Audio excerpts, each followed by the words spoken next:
So when people listen to a piece of music or look at a great piece of artwork, is it that they're bringing into conscious the experience of something that is maybe hidden in everyday life?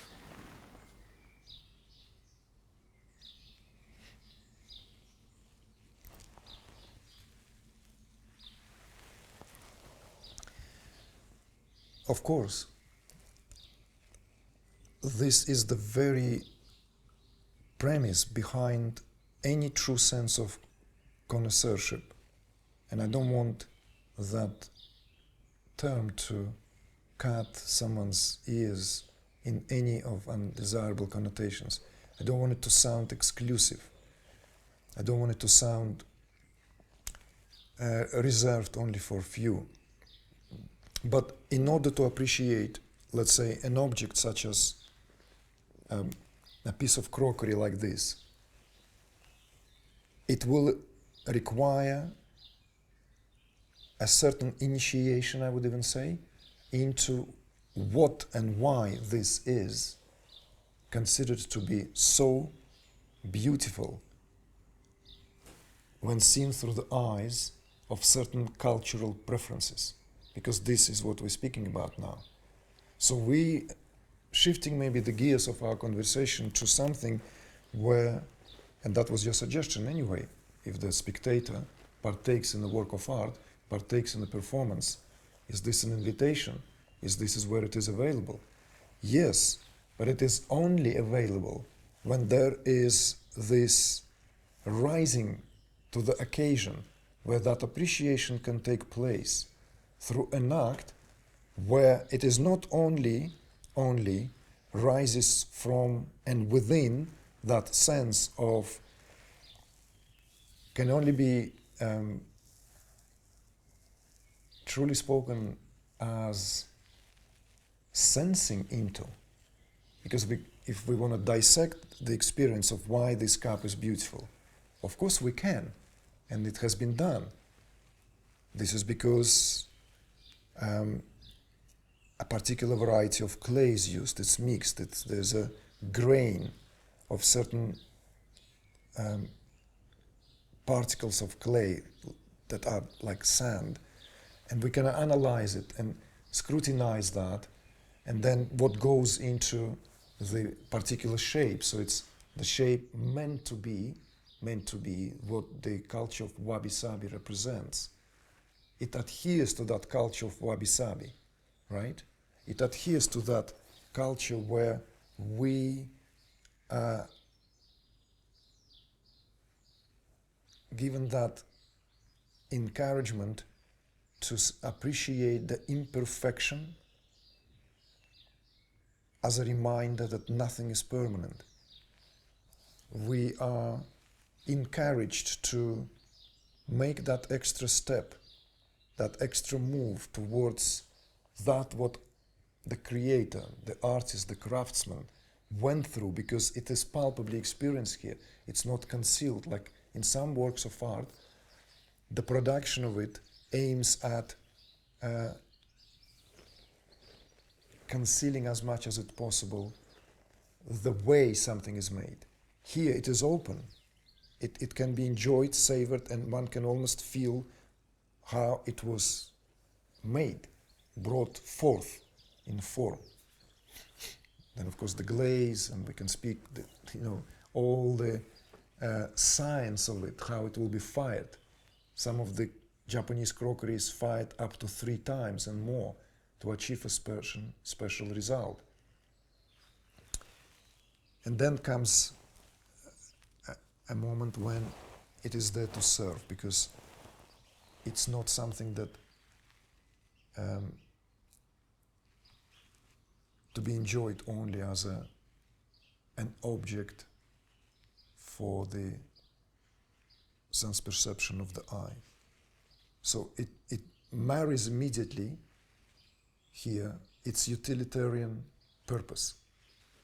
So the form and content are indistinguishable here.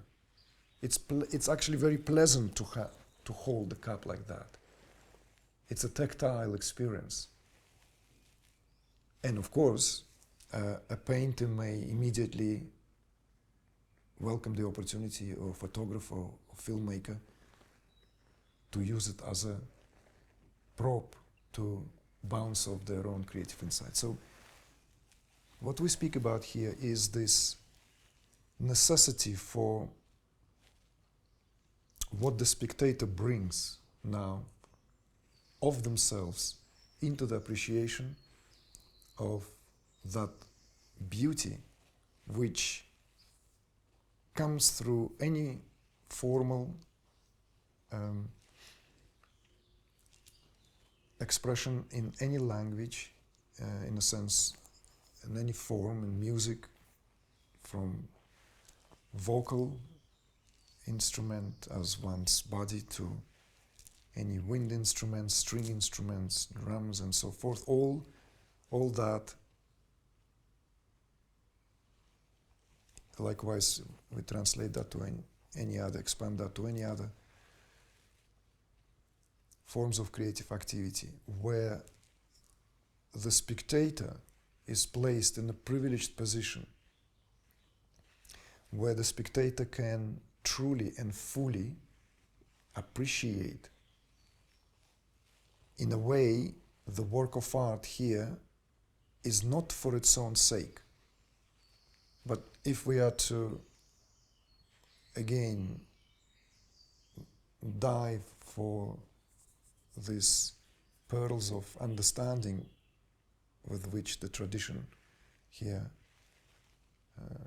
freely operates, that in the spectator and through the spectator, that work of art, that object, which is inert, even notes are inert, words are inert in themselves, but when they are being brought forth to begin to form something, someone needs to partake in that.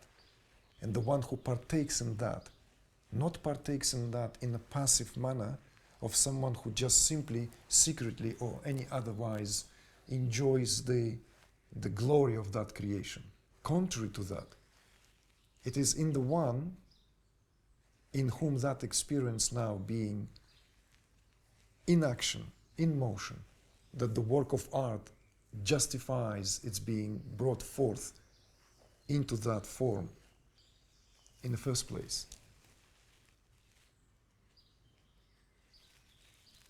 Well, at least how the great sage Abhinavagupta saw that in terms of these touches to what was already formed as the basis of drama, and so that repositioning of the role of the spectator is not here as someone who simply, how shall we put it,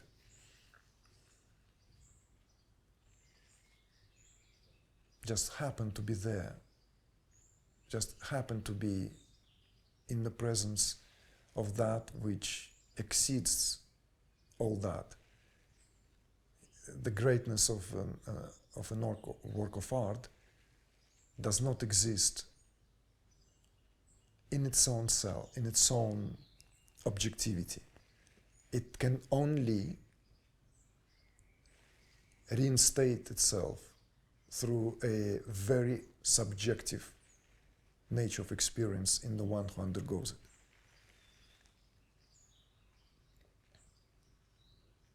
So this is, if I may continue the line of that thought, brings the spectator to a very high place, and also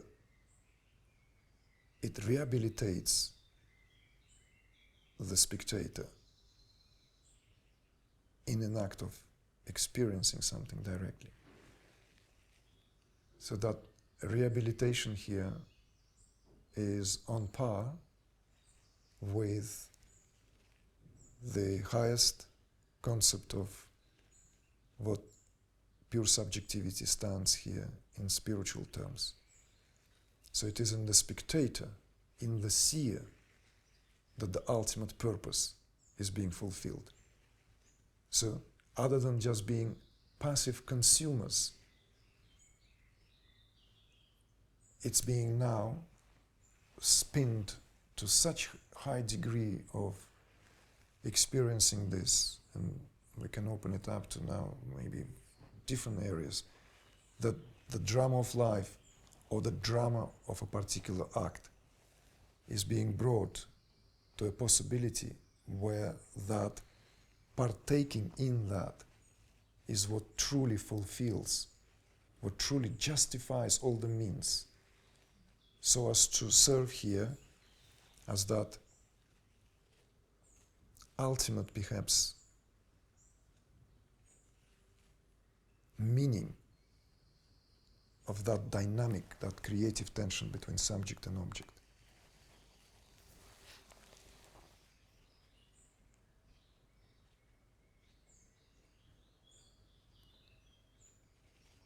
So yes, again, it is the spectator, the appreciator, the connoisseur, the lover, who brings forth that what went into the creation of work of art of any kind through the act of direct partaking through savoring, and completes that circle.